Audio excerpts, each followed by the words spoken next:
Hello everyone, पिछली classes में हमने बेंच रूल पढ़े हैं. So we are study VSEPR theory, VSEPR, valence shell electron pair repulsion. So first valence electron of the central atom decided the shape of the molecule. जब भी molecule का जो central atom होता है, जो central atom पे valence electron होते हैं, वही डिसाइड करते हैं कि हमारे मॉलिक्यूल का शेप कैसे होगा. And geometry lone pair are not consider geometry lone pair are consider and shape lone pair are not consider. तो जब भी हम मॉलिक्यूल का जब ज्योमेट्री देखते हैं तो उस पर जो लोन पेयर पाए जाते हैं उनको हम कंसीडर करते हैं, एंड जब शेप देखते हैं तो लोन पेयर को हम कंसीडर नहीं करते हैं. For example ClF3.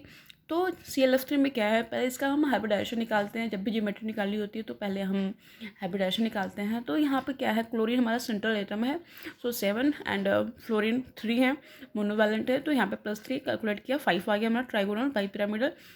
And geometry कुछ इस तरीके से दिखेगी. हमें पता है कि जब भी हम शेप देखते हैं तो लोन पेयर को कंसिडर नहीं करते हैं. तो जब यहाँ पे हम लोन पेयर को छिपा लेंगे तो हमारा ये टिप शेप में दिखेगा. Okay. And next example H2O.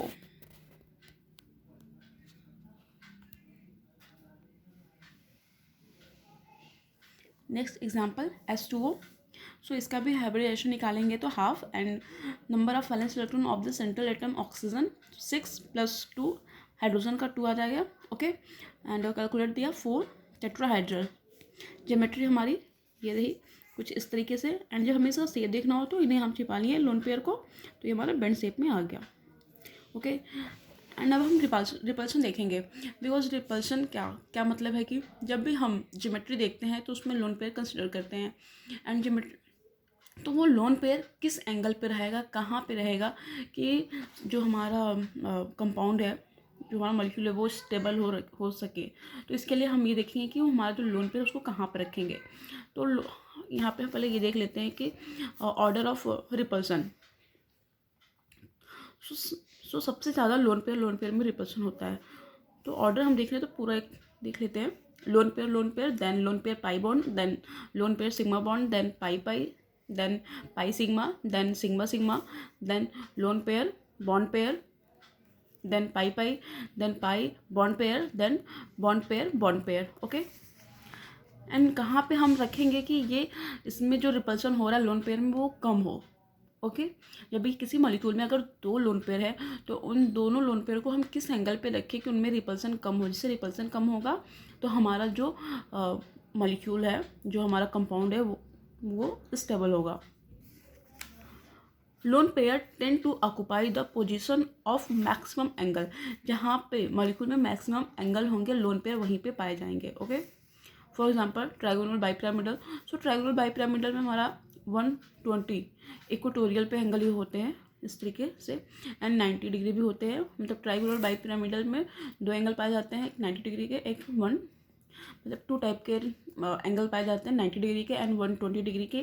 सो जो हमारा लोन पेयर होंगे मॉलिक्यूल में, लोन पेयर होंगे वो ने हम इक्वेटोरियल पे रखेंगे जहाँ पे कि 120 डिग्री एंगल होगा.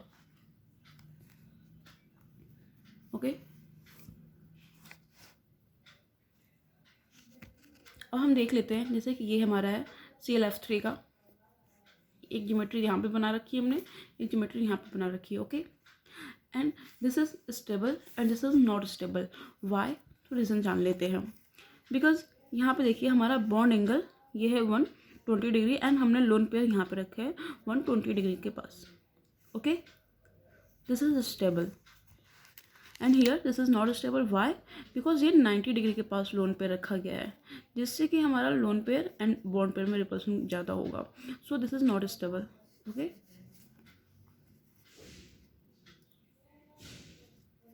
ऑक्टाहाइड्रल में 180 डिग्री के पास लोन पेयर रखे जाएंगे, एंड पेंटागोनल बाइपिरामिडल में 180 डिग्री होते हैं एंड 90 डिग्री भी होते हैं, ये तुम जानते ही हैं. जब हमारे 2 लोन पेयर होंगे तो 180 डिग्री के पास रखे जाएंगे, लेकिन जब हमारे एक मॉलिक्यूल में सिंगल लोन पेयर पाया जाएगा तो उसे हम 90 डिग्री के पास रखेंगे.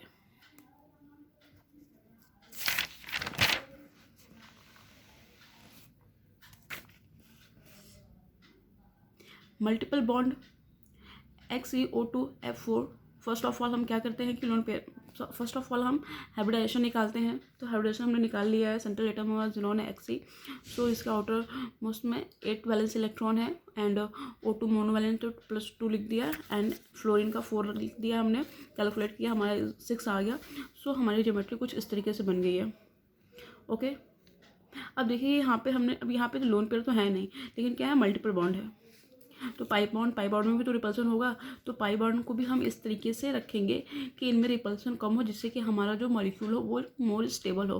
तो ये भी कहाँ पे पाए जाएंगे, ये जहाँ पे मोर एंगल होंगे पाई बॉन्ड पे वहीं पे रखे जाएंगे।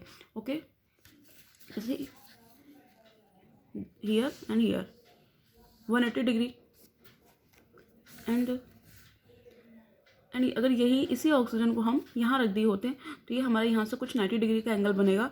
तो यहाँ पे तो ज़्यादा रिपल्सन होता। सो इसलिए हमसे 180 डिग्री पर रखेंगे, उसका सबसे ज़्यादा एंगल यहीं पे पाया जा रहा है।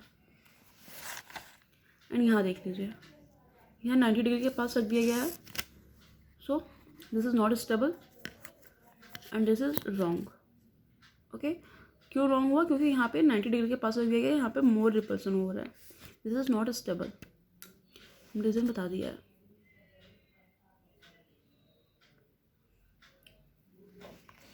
ओके, आई होप इतना क्लियर हो गया होगा।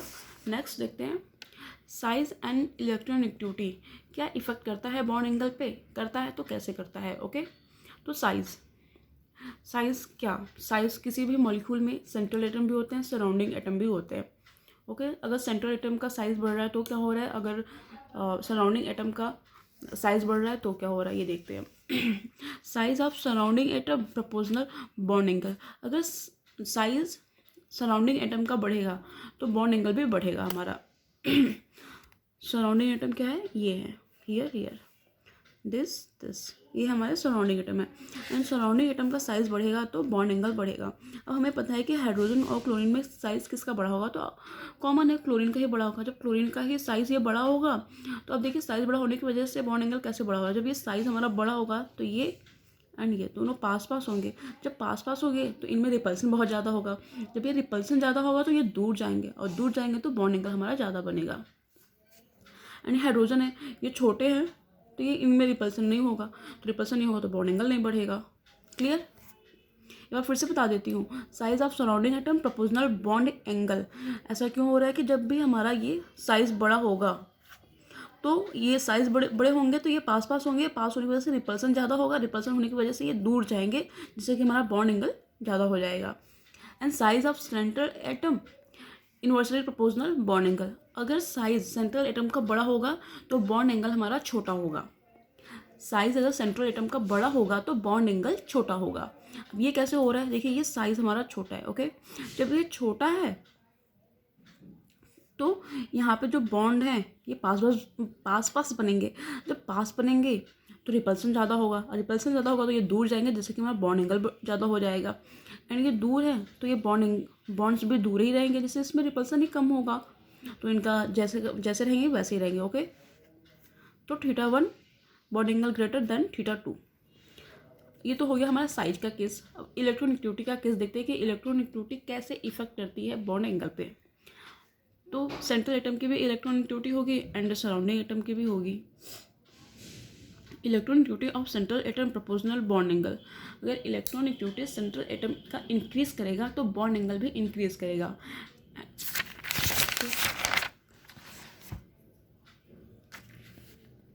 Nitrogen and phosphorus,